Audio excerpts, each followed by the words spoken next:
What's up, everybody? Welcome to The True Middle. I am your host, Paul Melikivi. Thank you for joining me. The True Middle, this is where we take on real issues that are impacting everyday people, and we take them on from a real perspective. Breaks down stories about politics, faith, and business, and we talk about it from people that are on the ground, people that are living it, people that are part of this true middle class. It's not your typical political show. We're going to touch on a lot of things that you won't hear anywhere else, so tune in. Let's get to the real truth. Today, we're going to talk about Michael Bloomberg. We're going to talk about his entrance into the race to become the next president of the United States. This is something that has gotten the whole political pundit world up in a tizzy and got everybody in knots and all concerned about what's going on and how he could be so irresponsible by joining in so late. But listen, I have some thoughts on this. I'm sure you have some thoughts on this. I'll be interested to hear what you have to say. For those of you that are tuning in with us, we do this in two ways. We do this with a podcast that you may be listening to now. We also do this through our YouTube channel. The YouTube channel is The True Middle. I encourage you to make comments. I encourage you to share your thoughts. Keep in mind, guys, this is a place where we can talk real. Keep it real, talk about real politics. I am so concerned about our country now. There is no place for us to engage in this type of dialogue. Businesses don't allow you to talk about this when you're at work with your colleagues. Churches cannot talk about this or else they'll lose their nonprofit status. Guys, we have to find a way to talk about this and have some dialogue. Your corporations are taking over the media. I see bias across the board. Your company, your large media conglomerates are ran by these large organizations. I say it and I say it again and again and again. They don't know what's going on. They only pick the types of topics that they want to talk about, topics that are going to benefit their donors, their advertisers, their sponsors. They're out of touch. They haven't been in the middle class for how many years? They get paid big salaries. They bring in these political pundits that have been in the political world for years that don't know what it's like to be somebody on the ground working two jobs trying to make ends meet. Let's talk about it, guys. I'm one of those. I've lived it. I've been there. I've worked many jobs. I know what it feels like to go to the call center. I know what it feels like to run your business. I know what it feels like to stress about not paying bills. I know what it's like to put your last dime on the line and hope that your entrepreneurial endeavor may change your life. I know what it's like to wake up miserable, not wanting to go to work. We know about it. Let's do something about it. Let's get involved. Politics is one of those things that we need to get engaged in, guys. We have this new candidate coming into the political discussion. Michael Bloomberg just threw his head into the ring to run as a Democrat for President of the United States. This makes now 11 strong contenders for the presidency. It's going to complicate things a little bit more. I was listening to a lot of discussion on this. He brings a lot of interesting things. I'm excited about it. As somebody that I was hoping would have threw his head into the ring a long time ago. He waited a little long to get there. He's going to miss out on some primaries, which is going to make it difficult for him to get where he needs to be. But hey, guys, listen. He brings some things into the conversation that we need to talk about. He raises some interesting ideas and some interesting concepts. Let's get into it. Let's talk about it. First of all, Michael Bloomberg, we all know he is. He's a billionaire. He started a company called Bloomberg. It's a news organization. He's used a lot in the financial markets. He employs hundreds, maybe even thousands of people through it. He went on to become mayor of New York. He served 3 terms in New York.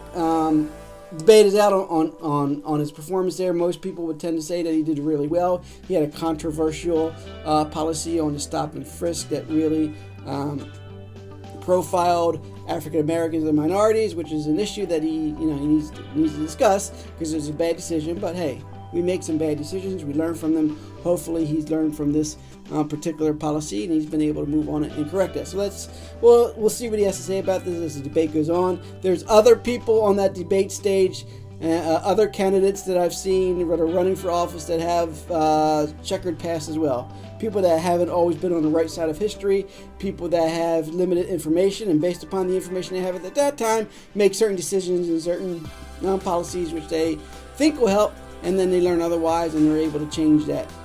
Especially those that have been in politics for a long time, there's a strong record of things that they were for and things that they were against, not always to the benefit as to what they actually are saying now, what the beliefs are today. So we're going to let Michael Bloomberg discuss that. We'll let him answer to that. We'll let the people decide whether or not they trust this guy going forward. But hey, here's a couple of key things that I want to mention with his candidacy. Number one, he has a great team of people. Everybody you talk to, the pundits will say this, political insiders will say this. Since he has a lot of money, he has a lot of experience running a company, he knows how to advertise. He has a lot of research. He knows how to reach people. His ad that he placed up that he spent a significant amount of money on is one of the best ads that I've seen, that really in a minute and a half that he has his ad on, he was able to address the issues and present his point of view better than most of the candidates I've seen through lengthy interviews, lengthy debates, advertising commercials, tweets, posts, everything. This one ad that he put up is so powerful. It stresses a couple things. Number one, it talks about his backstory, where he came from. He grew up middle class. He went on to start this company in his house, went on to be a $1 billion company employing lots of people. Talks about his term as mayor in New York, how he went on to do a couple things. They say that his track record as a mayor is that he was to help build affordable housing, that he helped raise teacher salaries, that he increased graduation rates. I don't know. We could check the record and see whether any of that is true. Most people that I've spoken to out of New York believe that he really did a good job. He took on some tough issues. He made some tough decisions. He ran it. He has political experience. He ran one of the largest cities in America, guys. 3 terms. That's goes to show that he must have been pretty successful. So, mayor, businessman, successful. He has more money than Trump could ever imagine. He had actually built a legitimate business, legitimately, that actually has services and pays employees and contributes. He is many more times wealthy than Donald Trump would ever dream that he could be. But yet and still, he's always been successful at what he did. But here's the key: he has compassion. He's actually had some views over these past couple of years that are more in line with our democratic values, and shows that he's willing to put his money to good causes. So it also, this commercial will talk on how he took on the gun lobby and how he's doing great things to control gun violence and put pressure on NRA to pass legislation about our gun control laws. A lot of his own money, his own time is going into that. He took on climate change. He's one of the big advocates on climate change. He knows the devastating impacts. Again, a lot of time, a lot of money is going to fight these efforts. Big things for the Democratic Party this year. Things that he actually has a lot of leverage and a lot of experience to talk about, and actually a track record of actually doing things. Not because he had to, not because it was a political thing to do, but because he had the ability to do it, and that's what he decided to spend his money and his time and his talent on. And so we got to give him credit for that. One of the big things that the commercial goes on to say, it sums it up as a couple of things. And he's running for a couple of things. He's running that everyone without health insurance is guaranteed to get it, and that everyone who likes their health insurance is guaranteed to keep it. Big thing. We talked about healthcare, how important it is. 2 sides of the coin. Those that want to eliminate private insurance altogether have Medicare for all as a single payer option, and those that are saying, hey, we need Medicare for all, but we don't want to eliminate private insurers, so we want to say, hey, keep what you have if you like it. If you don't, we have these other options for you. His commercial speaks to that directly and puts it in plain language that we can all understand. Other thing he says here that is very, very powerful, he says that where the wealthy pay more in taxes and the struggling middle class will get their fair share. Again, big key for the Democratic ticket. We want to make sure that we're getting our fair share. We want to see that people that have a little bit more money, a little bit more power, that have a little bit more privilege in life, are paying more in taxes. It doesn't make sense to any of us how these corporations and these billionaires are paying less in taxes, but yet we see it time and time again. And so one of his big things is, hey, this is what he is for. Again, very simple language, very easy to understand, straightforward. This is what he's for, right? Last thing he said is jobs that will allow you to get by become jobs that will allow you to get ahead. Big things. There's so many people that are struggling. We're going to these jobs that are just helping us get by. We want jobs that are able to help us get ahead, is what we fought for years, what the middle class used to be about. It used to be that you could go to work, you could work hard, you could make a decent living, you could put your kids through college, you can buy a house, you can have a modest life and still be able to live and prosper and live in your passions and take on your talents and have time to do things that you really love. We've gotten away from that over the years as wages have leveled off, costs go up, More people are now, forced to work jobs that they don't like. They're forced to work 2 or 3 jobs. A lot of us are in this situation. Maybe you're in that situation right now where you're working those 2 or 3 jobs, and you're thinking to yourself, man, if I could just, have one job that will allow me to focus and put a hard day of work into this job and be able to come home afterwards and spend some time with my family, spend some time reading, spend some time spending with my children, my loved ones, taking care of mom and dad, doing something that I enjoy doing. Maybe I have a passion or hobby that I can't do now. That will make a world of difference to us. It's a big thing that we're fighting for. Nobody has really addressed this. Most of your existing candidates are going to talk about raising the minimum wage. Again, keep in mind the minimum wage jobs that they want to raise the minimum wage. Yes, $15 would be nice. That's over a period of years, so it's not going to be immediately. It'll be slight increases to get to that. And number 2, these are the jobs that nobody really wants to work anyway. These are low-paying jobs to begin with, jobs that people take out of desperation. Maybe a lot of times it's people that are just entering the first workforce. So these low-paying jobs that nobody wants, by making it a little bit more attractive with a higher salary, overall is not going to really impact the satisfaction of those that are working those jobs. They still need to know that they can do something where they can involve their interests and their passions, and yeah, they may be able to have a little bit more money to give themselves a little better life. At the end of the day, it's not going to ultimately be a way for them to really enjoy life to the fullest. So by raising the minimum wage, yes, it helps, but let's get some real jobs, things that we can do with our passions and our talents that be able to allow us to ascend to a higher plateau, that we can enjoy life and live it to its fullest. We're all about it. So one of the things that he says in his commercial is that he's going to get the jobs that allow us to get by and turn those into jobs that allow you to get ahead, meaning that he is betting on the fact that he's able to create jobs. It goes on to summarize at the end of the commercial 3 things that describe him as a jobs creator, a leader, and a problem solver. 3 key things that we all want in our president. We all know that the economy is key. We need a strong economy. We need somebody who can lead that's able to sit across the table, be able to strike deals, talk intelligently about the decisions that are about to make, weigh them out, and decide what's in the best interest of the country, weigh out the pros and the cons. Somebody who's experienced doing that. If you ran a $1 billion business, chances are you've had the opportunity to weigh out some deals, be responsible, make some decisions, right? So it says that he's going to rebuild America, and these are the 3 traits that you need. I agree with that. I think America needs rebuilding. I think that the way that it is right now, the structure that we're in, it's a catastrophe. For years and years and years, we've been seeing less ability for the middle class to survive. We've been seeing people turn into 2 or 3 jobs. We've seen people graduating college with huge amounts of debt and not being able to find those jobs that were promised, that are forced them to take these low-paying jobs that we talked about with these minimum wages. So somebody who's able to create jobs, who has history of doing that, sounds great in concept. So a couple of key things that he brings to the table. Number 1, a well-polished, well-thought-out, plainly written statement about what he's going to do and what he's for. It really helps us get a good grasp right away what he's about. Second thing that's very interesting, is going to change the game dramatically, is that he's coming in there with a boatload of money. Now, Trump, when he was running, he had his own money, but he still accepted donations and contributions and helped fund his campaign.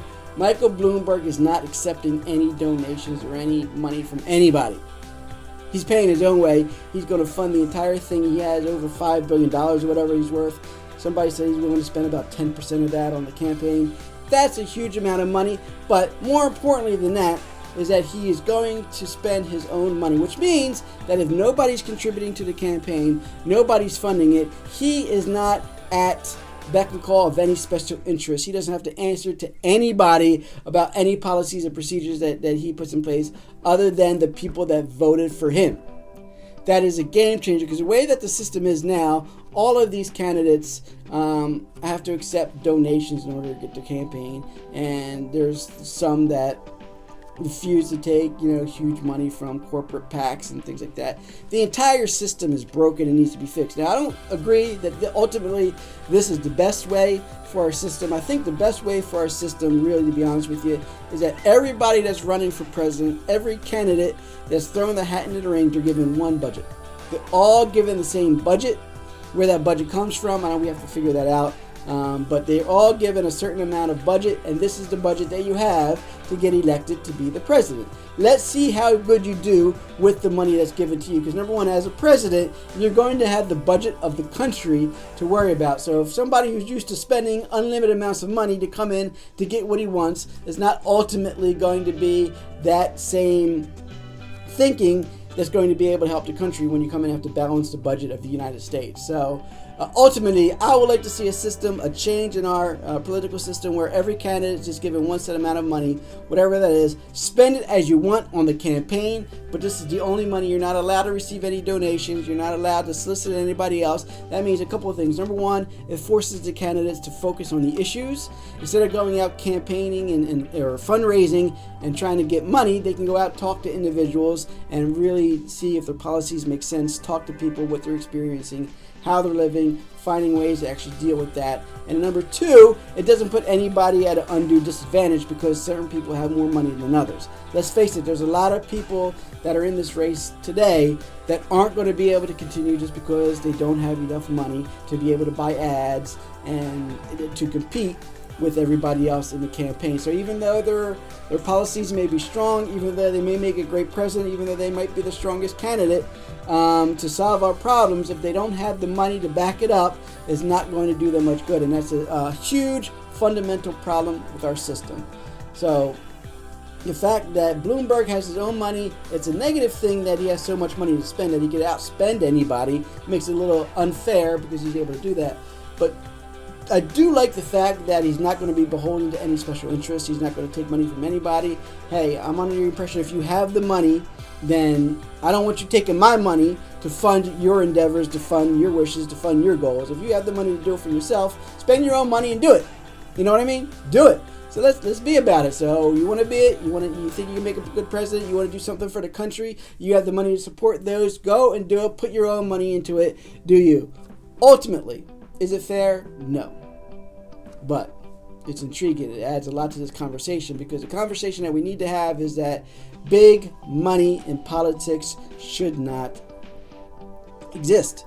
It should be totally disqualified. Everybody's given one budget. Let's see what you do with it. Let's be creative. Let's use that money wisely. How far can you stretch it? How much people can you pay? How creative can you be with your campaign? How many people can you reach given a certain amount of money? How do you budget it out? How responsible are you over your fiscal finances of your organization that you're running to become president? Let's do it, right? Let's do it. That's the conversation that we need to have.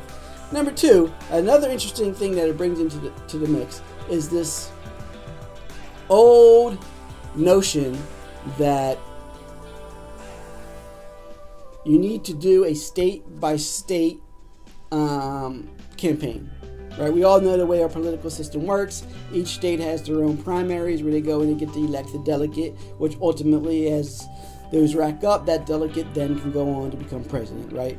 Our electoral college is built in such a way that certain states have more electoral votes than others. Other states have their own way of calculating when it comes to the primaries, who gets what percentage of the electorate and who doesn't. So it's a complicated, diluted system, but ultimately the way that this has been done for years, candidates will go in knowing that there's a order in which these states vote, right? So everybody knows Iowa is the first state to have their primary when it comes to their main candidate, right? So all the Democratic candidates was going in Iowa, and they're really fighting to see who is going to win Iowa, because whoever wins Iowa then has a little bit of momentum saying, hey, I won, the voters are choosing me over everybody else, let's go on. But Iowa is not representative of the entire country. Somebody in Iowa has different needs, different concerns, a different experience than somebody in New York, than somebody in Atlanta, than somebody in Florida, than somebody in California. So they're not going to speak. So just because you win Iowa does not mean that your campaign is speaking to the majority of the country. So what Bloomberg is doing is he's just taking a national campaign. He's saying, I'm not necessarily going out to individual states to campaign, meet with people one-on-one, talk to these enthusiastic voters that are supporting me, understanding their concerns. I'm saying, hey, the country as a whole has these problems, right? These are the problems. Middle-class people need jobs that are going to help them get ahead. You need health care that you can guaranteed to have, regardless of whether you want to keep your existing insurance or if you want to opt into this new program. You're guaranteed to have your health insurance. it's a national thing. It's not state by state. This is something that the middle class in America are experiencing and struggling with. So Bloomberg's approach is, hey, I'm just going to blast the entire U.S. with these ads. I'm taking a national approach. I'm going to let the voters across the country hear who I am, hear what I'm about, and make a decision when it comes time to vote in the primary elections to see whether or not I'm your chosen Democratic candidate. What is also intriguing to me is that this is a guy who was once a Republican that went independent, that is now Democratic. So it just kind of shows a progression in his thinking patterns and his thoughts to say, hey, I learn as I go along, as I meet people, as I get involved in different businesses, as I have different experiences, I get to understand people a little bit more. My values are now more aligned with the Democratic Party than they are with the Republican Party.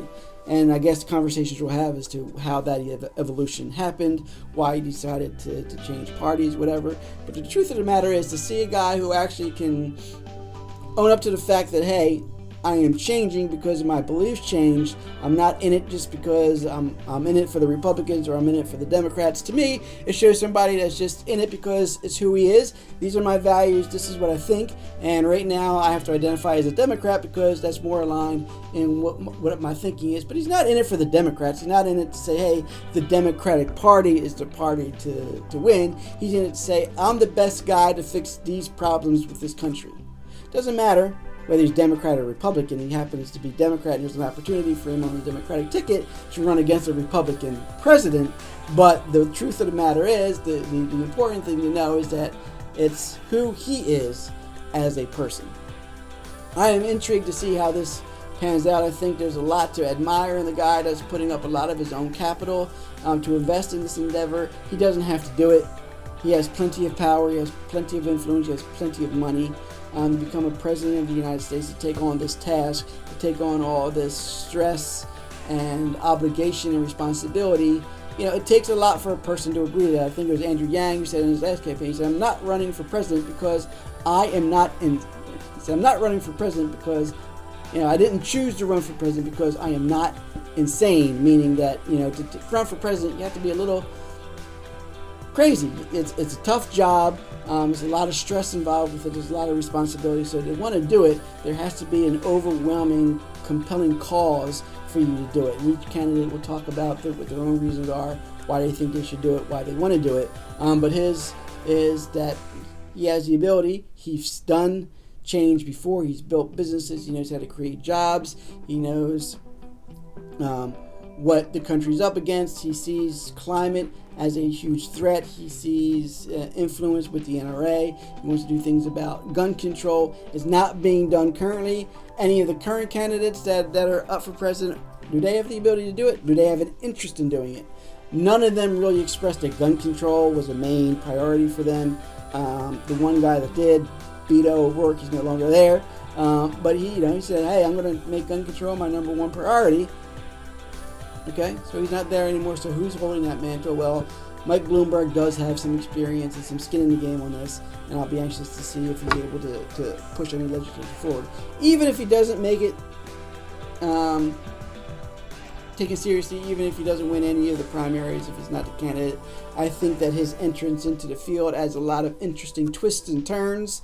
So I'm excited. I'm excited to see these political gurus on all of these news stations trying to dissect it and talking about his past and how that's a huge problem for him because of his stop and frisk policies. But yet, at the same time, they're going to sit there and talk about Joe Biden and excuse him for his past votes and his past history, saying, well, it was a different time now. We all know Joe. We know who he is today. We know his heart. And so you have to understand the circumstances at that time. Okay, so give the benefit of the doubt to Bloomberg as well. Let's not, discount a change of heart and a change of philosophy with one individual and say it's possible for one, but not the other, just because Joe Biden happens to be your darling and a favorite of the political community for whatever reason. Keep in mind, these are both older gentlemen. I mean, Bloomberg is old as well, so I still see there's a need to really look at a younger group of candidates that have a better handle on kind of the younger generation, what we've experienced. What I experienced here in my 40s, my history growing up, what I went through, my relationship with my employer, the way my outlook on jobs is much different than my mom and dad, who grew up, 20, 30 years prior to me. It's a lot different than what my children are seeing right now. Right now, when I entered the job market, there was kind of the old way of, hey, you get a job, you work at the job, you climb up the corporate ladder, you get your benefits, you retire, you save your money, and you're able to have a good middle-class life. That changed when I was in the workforce. We actually saw the change where companies started laying off people, they started taking away benefits, they started taking away pensions. So the mindset has shifted for my generation as I was growing up and experiencing these layoffs and experiencing these job changes, that I don't have that same outlook as somebody who's older than me that may have experienced something different. So a lot of these politicians that are still in government that experience that, they still have that history, that experience of that, where it's a little bit tougher for them to actually understand the effects of the current environment, right? My children who are growing up now, they're a little bit more entrepreneurial, they're a little bit more anti-work in general. They're right. I don't want to work for anybody else. I don't want to put anybody's I don't want to put my future in anybody else's hands. I want to take control of it. I want to go out and I want to do something that I'm passionate about, something that I have talents for. I don't want to just go to work just to make money. That's the newer generation, and right now there's never been a better time for people to really hone in on their talents and their passions. We'll have another discussion about this later. I'll talk to some people that are out there that are actually living their passions. They're able to do that today a lot easier than they were able to do it 10, 15, even 30 years ago with the way the technology is. Social media aspects of it is a lot easier. There's a lot more opportunities for you to reach a worldwide market with your goods and your services if you know how to capitalize on it all, how to train yourself, how to educate yourself on the options that are available to you. But hey, it's not easy. It's going to take hard work. It's going to take a lot of passion. It's going to take a lot of perseverance, but it can be done. And so our younger society today has more of an entrepreneurial outlook on it, where they're not necessarily thinking about what type of job do I want when I grow up, what do I want to do, right? Where is my passion? What am I interested in? And so I do think that overall, when you're looking at the presidential campaign, we need some people that have that younger frame of mind. We're looking at the Pete Buttigieg, the Andrew Yangs, of Cory Booker, even with your current lineup. Those are the three that I would say kind of bring a younger generational spin to it. We talked before about Cory Booker, how he was the only one that really mentioned empowering the youth and those from the economic repressed communities and trying to show them a path forward to entrepreneurship, putting resources in their hands. That's the best way to really empower and our generation of younger people, to get them to own businesses, take the future in their own hand, and be the business leaders of the future. We have Andrew Yang fighting for this universal basic income that will give everybody $1,000 a month to use as they want, free and clear. That's life-changing to a lot of people. $1,000 a month really frees up your options to do what you want. No longer, you might have to work two jobs anymore. You work one main job, your second job, you may be getting a couple $100s a week. I don't need to do that job anymore. Now I can spend the time with something that I'm passionate about, something that I'm talented for and gifted for. I'm going to go out and pursue that and live a better, happier life to do that. And in doing so, maybe I'm going to be able to stop working for somebody else and spend the time working for myself.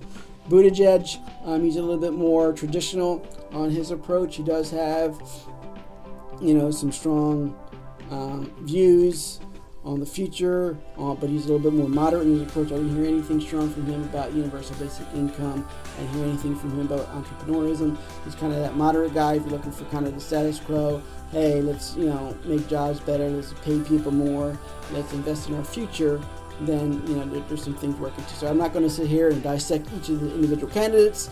We'll do that on separate podcasts, on separate episodes, and we'll take a look at each individual candidate, what they're for, what differentiates them from others. Today we talked about Michael Bloomberg. I'm interested to hear from you guys to see, what do you think his entry into the mix of candidates adds to the discussion? What kind of positive repercussions have become of this, and kind of some of the negative things that this adds as well. I mean, is it negative that you have this guy that has billions of dollars that can go in? If he wins the presidency, does it look bad to say, hey, he just bought the entire thing just because he had a large sum of money to put into it? Does it mean that money still controls everything? there's something to consider, right? There's a lot of things to consider this.